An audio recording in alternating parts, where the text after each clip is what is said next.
Welcome to the Lifestyle Medicine Update. I'm Dr. James Meschino. You know, the kidneys are an organ that are highly vulnerable to the aging process. Studies show that the annual decrease in kidney function is about 1% per year. So as people age, this often leads to chronic kidney disease, which is accelerated by increased free radical damage to the kidneys and conditions like diabetes.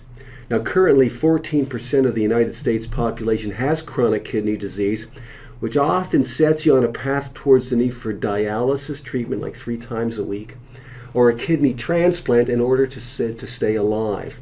Now, a large segment of the population is now over the age of 65, which puts them in the super high-risk years for developing chronic kidney disease, not to mention the fact that type 2 diabetes, which is very much on the rise, is also a major risk for chronic kidney disease regardless of the person's age.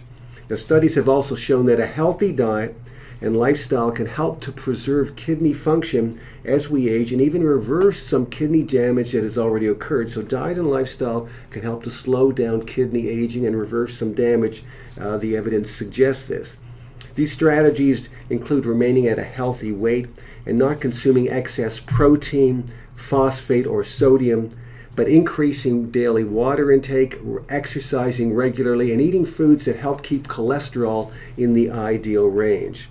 Now, in addition to this, a brilliant review paper was published in the journal Nutritionals in April of 2023, in which the authors reviewed all the available evidence showing the importance of alpha-lipoic acid supplementation in preserving kidney function as we age and helping to reverse some kidney damage that may already have been caused by diabetes, high blood pressure, iron overload, cadmium-induced kidney damage, and kidney damage from chemotherapy drugs like cisplatin.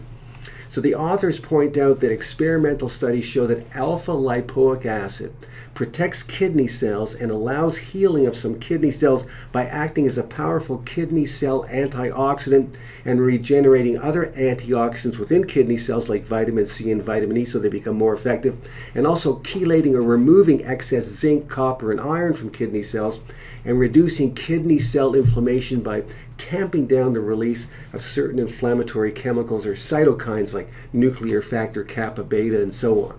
So the human body normally makes alpha-lipoic acid. In case you've never heard this word before, your body makes this vitamin-like substance called alpha-lipoic acid. But studies show that as you age, we start making much, much less. So as you get older, you have very little alpha-lipoic acid available. Now, studies have shown that taking a supplement containing alpha-lipoic acid can restore more youthful levels to our blood, tissues, and organs, including our kidneys, helping to slow and reverse some key aspects of the aging process.